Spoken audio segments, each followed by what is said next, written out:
Antes da crise de 1929 estourar, os Estados Unidos ocupavam o posto de maior economia do mundo, antes mesmo da Primeira Guerra Mundial. A economia americana já possuía índices que comprovavam essa supremacia.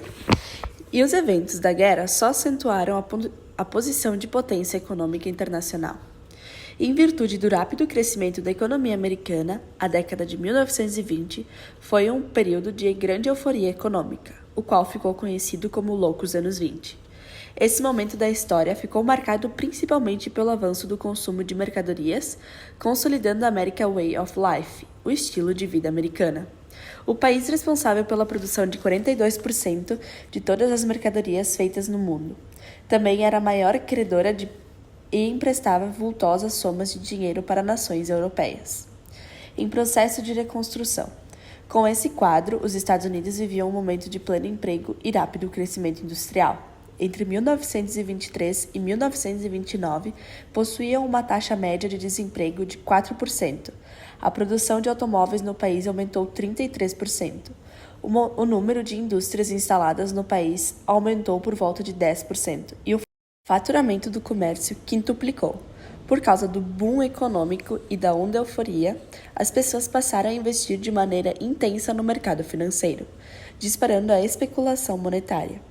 Durante a década de 1920, os investimentos nas ações das empresas na Bolsa de Valores de Nova York tiveram saltos consideráveis. Pessoas compravam ações na bolsa, esperando que elas se valorizassem, para logo revendê-las. Esse processo fazia com que os valores das ações aumentassem, pois havia muitos compradores, e criava uma falsa sensação de prosperidade. A continuidade desse falso cenário, a superprodução, resultaram na quebra da economia americana. A questão salarial também é muito importante para entendermos uma das facetas da crise, a superprodução. A indústria dos Estados Unidos expandiu-se e a produtividade do trabalhador aumentou. Esse aumento na produção, no entanto, não foi acompanhado de aumentos salariais, pois os salários permaneceram estagnados. Assim, o mercado não teve condições de absorver a quantidade de mercadorias que eram produzidas. Isso abalou a esperança da rápida prosperidade de muitos que tinham ações de empresas americanas. Milhares de pessoas resolveram vender as suas ações no dia 24 de outubro de 1929, no que ficou conhecido como Quinta-feira Negra. Nesse dia, mais de 12 milhões de ações foram colocadas à venda, o que deixou o mercado em pânico. Essa situação se estendeu por dias na segunda-feira. No dia 28, mais de 33 milhões de ações foram colocadas à venda. Imediatamente, o valor das ações despencou e bilhões de dólares desapareceram. A economia quebrou. Milhares de pessoas perderam instantaneamente todo o seu patrimônio, uma vez que ele estava investido em valores de especulação que haviam desaparecido com a quebra da bolsa. Os efeitos da crise espalharam-se pelo mundo. Por isso, a economia de diversos países entrou em recessão. E o desespero disparou o mundo afora. O período mais crítico foi de 1929 a 1933. Logo após, os efeitos da crise foram enfraquecendo-se, principalmente por causa da intervenção do Estado na economia com o New Deal, o Novo Acordo, que foi o programa de recuperação econômica realizado no governo de Franklin Delano Roosevelt, o que tinha como principal objetivo reerguer a economia norte-americana.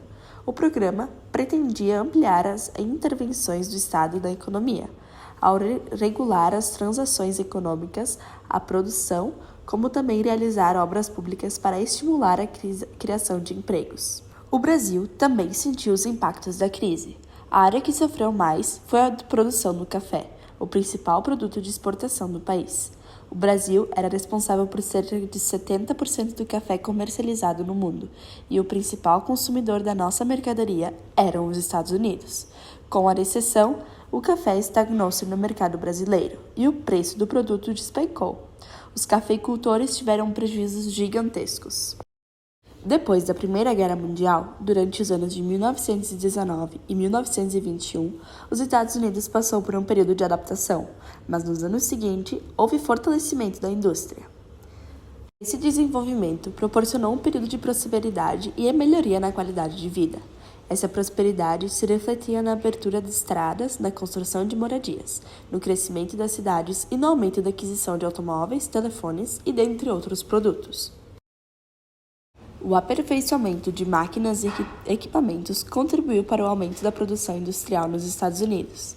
Para esse desenvolvimento, foi importante a introdução das linhas de montagens nas fábricas. A primeira linha de montagem foi implantada por Henry Ford em sua fábrica de automóveis. Nesse sistema, conhecido como Fordismo, cada trabalhador exercia uma tarefa específica com auxílio de máquinas, fazendo com que os automóveis fossem produzidos com maior rapidez.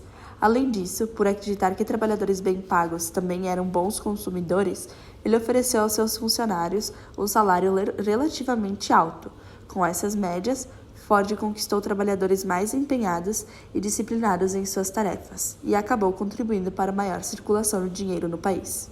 O American Way of Life foi o desenvolvimento econômico e tecnológico ocasionou várias transformações na sociedade estadunidense, e um cotidiano feliz, vitorioso e otimista, com novas maneiras de pensar, de agir e de se expressar. Segundo o conceito, a felicidade era atribuída pelo estilo de vida americano, estaria diretamente interligado às posses materiais. Nessa época, o estilo de vida tornou-se o modo de vida predominante na classe média e alta nos Estados Unidos. A ideologia do consumismo se consolidou e se tornou uma das principais características do American Way of Life. Ao longo da década de 1920, as produções culturais também passaram a ser bens que podiam ser consumidos ou vendidos ao grande público. O que antes era domínio de uma determinada elite intelectual, agora estava ao alcance da maioria da população.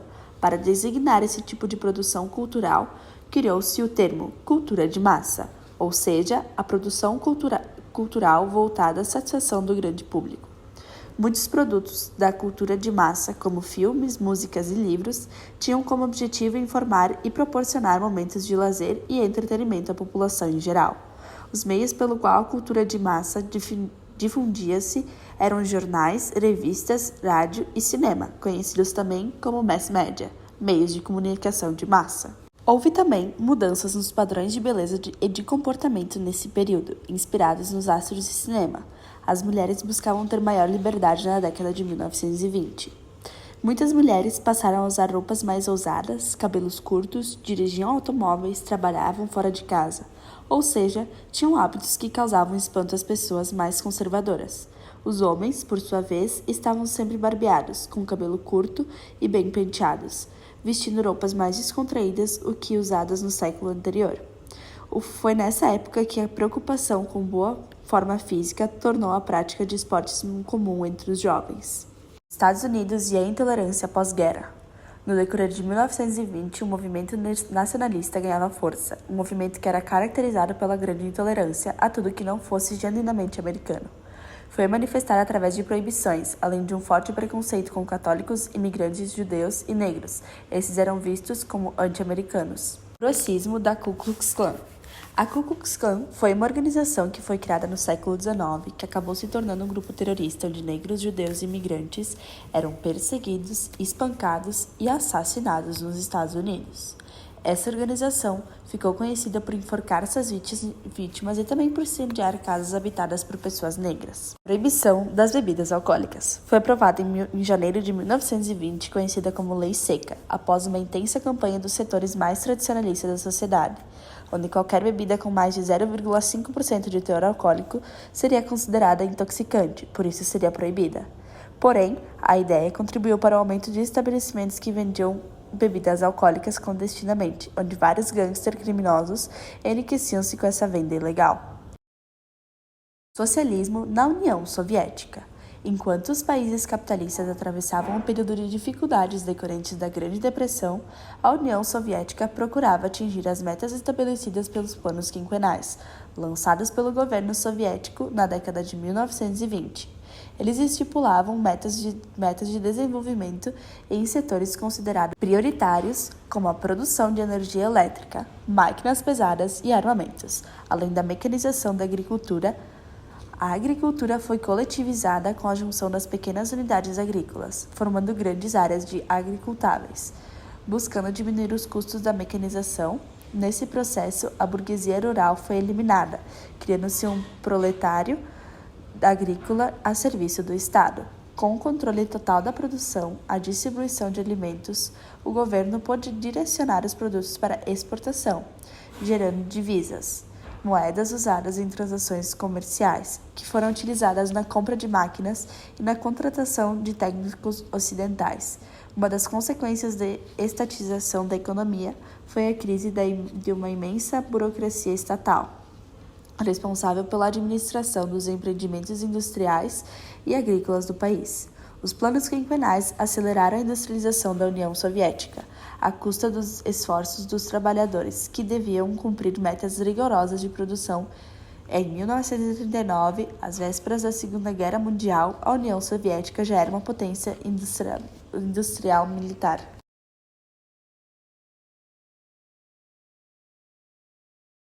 Enquanto isso, no Brasil, no início da década de 1920, diante de todos os acontecimentos políticos e mudanças comportamentais pelo mundo todo, alguns jovens artistas brasileiros, influenciados pelas vanguardas artísticas europeias, buscavam uma nova maneira de expressar seus valores e preocupações, chamados modernistas, que queriam criar uma arte genuinamente brasileira, tendo como temas principais paisagens, costumes e as festas populares. Os modernistas promoveram uma grande manifestação em fevereiro de 1922, quando realizaram a Semana da Arte Moderna no Teatro Municipal de São Paulo, envolvendo diversos escritores, pintores, escultores e arquitetos como Mário de Andrade, Anita Malfatti e Antônio Moia. O fascismo na Itália. O fascismo surgiu na Itália a partir de ideias difundidas por Benito Mussolini. Depois de combater na Primeira Guerra Mundial e escrever para jornais socialistas, ele procurou uma nova ideologia política.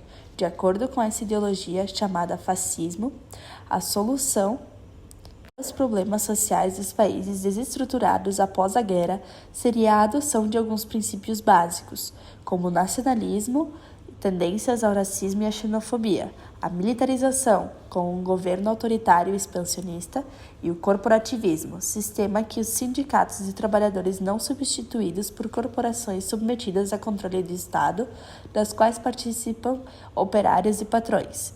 Nessa situação de crise, a ideologia do fascismo conquistou muitos adeptos, atraindo desempregados, estudantes e a classe média. O fascismo promoveu a mobilização das massas, mas também recebeu o apoio dos grupos militares nacionalistas, além da burguesia, que temia o crescimento do socialismo. Os italianos, por terem lutado na guerra aos lados dos aliados, acreditavam que receberiam compensações territoriais com o término dos conflitos. Entretanto, de acordo com as determinações do Tratado de Versalhes, isso não ocorreu, contribuindo para o aumento do sentimento da frustração na Itália. Além disso, com o fim da Primeira Guerra Mundial, a Itália enfrentou uma crise econômica generalizada, causando grande descontentamento na população. Aproveitando a insatisfação popular, em 1922, Mussolini organizou e liderou uma passeata fascista em Roma, denominada Marcha sobre Roma, que contou com participação de milhares de pessoas. Após essa manifestação de poder, o rei italiano Vittor Emanuele III concedeu o cargo de primeiro-ministro a Mussolini, que a partir de então aumentou a perseguição às pessoas contrárias às suas ideias. Ele adotou medidas centralizadas, tornando-se ditador da Itália, com poderes ilimitados. Além disso, aboliu o poder legislativo e os demais partidos, concentrando no poder partido fascista, além de substituir os candidatos dos trabalhadores por corporações controladas pelo Estado. O nazismo, também conhecido como Partido Nacional Socialista dos Trabalhadores Alemães, está relacionado com ideias extremistas difundidas pela sociedade alemã entre o século XIX e XX. Foi um fenômeno político que surgiu na Alemanha em decorrência das grandes mudanças que aconteceram após a Primeira Guerra Mundial. A Alemanha sofreu duramente com o impacto da guerra em questões econômicas, principalmente por causa da pesada indenização que foi cobrada por britânicos, franceses e belgas. Essa indenização fazia parte do Tratado de Versalhes, que também impôs outras sanções à Alemanha, gerando uma crise econômica no país. Entre o período de 1919 a 1933, conhecido como República de Weimar, a sociedade alemã se organizou em um sistema político liberal que ressaltava os valores de um sistema democrático representativo, dominado pelo Partido Social Democrata. Porém, após a economia do país entrar em colapso, a moeda sofreu uma forte desvalorização, parte da sociedade se sentiu traída. E com isso, os partidos de extrema-direita começaram a ganhar espaço na sociedade e o nazismo toma força. O Partido Nacional Socialista dos Trabalhadores Alemães surgiu oficialmente em 1920 e era herdeiro dos Partidos dos Trabalhadores Alemães, onde Adolf Hitler já fazia parte e se ascendeu rapidamente no partido em 1921. Já era chamado de líder. No ano de 1923, os nazistas organizavam uma tentativa de golpe na Baviera, no sul da Alemanha, mas também fracassaram, e muitos dos envolvidos foram presos, inclusive Adolf Hitler. Nesse período, Hitler escreveu o livro Minha Luta, onde ele organizou os preconceitos básicos da ideologia nazista. O crescimento do partido nazista explorou o desespero da grande parte da sociedade com a crise econômica e política. Com isso, o nazismo alcançava diferentes grupos, pois eles acreditavam no discurso salvacionista de Hitler. Ele prometia reerguer a Alemanha, tornando-se novamente sua potência. Hitler ficou conhecido como uma figura política. Em 1932, nas eleições presidenciais, Hitler foi derrotado por Paul von Hindenburg. Mas em 1934, com o falecimento de Hindenburg, Hitler assumiu o cargo de presidente, concretizando a implantação do regime totalitário. Nos anos seguintes, Hitler recuperou a economia da Alemanha, reerguendo o país economicamente aos poucos. Suas ações levaram a Alemanha para uma nova guerra. A suástica, símbolo do partido nazista, fazia referência à ideia do grupo nacional germânico desde o século XIX. Ideologia nazista. O antissemitismo na Alemanha nazista foi progressivamente levado a ações que tinham como objetivo excluir os judeus da sociedade. O discurso radicalizado deu lugar a ataques concentrados contra os judeus, no que ficou conhecido como pogroms. O antimarxismo, representado na forma de antibolchevismo, era uma condição fundamental da ideologia nazista. Ao longo dos anos no poder, Hitler doutrinou a população alemã a considerar o bolchevismo como inimigo natural do povo alemão, o que deveria ter sido destruído a todo custo. O antiliberalismo do nazismo fazia parte da tendência do partido a desacreditar das democracias representativas que existiam na Europa. É importante considerar que a posição do nazismo ao liberalismo não se voltava estreitamente ao liberalismo econômico, também visto por Hitler como parte da conspiração internacional dos judeus, mas todos os princípios básicos do liberalismo, como democracia, o sistema de representação, os direitos básicos do cidadão, como liberdade de expressão, liberdade de manifestação e política. Intervenção estatal nos Estados Unidos. Em 1932, Franklin Delano Roosevelt foi eleito presidente dos Estados Unidos, o que foi eleito no momento mais crítico da Grande Depressão. Eles estavam necessitando de medidas urgentes para enfrentar a crise. Então, ele acabou rompendo com os princípios econômicos liberais, aderindo às ideias do economista inglês John Maynard Keynes, buscando salvar o capitalismo estadunidense. Keynes tinha uma postura crítica em relação às teorias liberais, defendia uma participação mais ativa no estado de execução de políticas econômicas e também defendia o direito dos trabalhadores ao pleno emprego, sendo obrigação do Estado garanti-lo. O pleno emprego requeria a existência de oportunidades reais de trabalho. O New Deal. O programa de reformas então lançado ficou conhecido como New Deal, o novo acordo. O plano consistia em grandes investimentos pelo governo em obras públicas, usinas hidrelétricas, pontes e estradas, o que acabaria reduzindo o desemprego que destruía o país.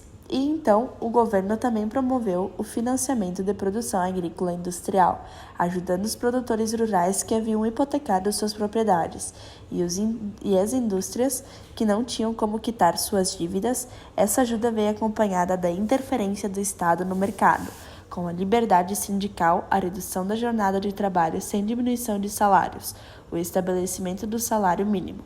Embora de forma lenta, o programa teve efeitos positivos e a economia voltou a crescer, diminuindo o desemprego e aumentando o poder de compra dos trabalhadores.